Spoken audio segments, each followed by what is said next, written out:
కోనసీమ తిరుమల వాడపల్లి వెంకటేశ్వర స్వామివారి ఆలయానికి భక్తులు పోటెత్తారు.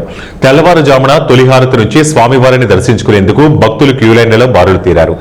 7 వారాలు 7 ప్రదక్షిణలు నోములు భక్తులతో కిక్కిరిసిన స్వామివారి ఆలయ మాడవీధులు స్వామివారి ఆలయ ప్రాంగణంలో దీపాలు వెలిగించే ప్రదేశంలో పవిత్ర దీపాలను వెలిగించుకుని మహిళలు ప్రత్యేక పూజలు చేశారు.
రావాలి మీరు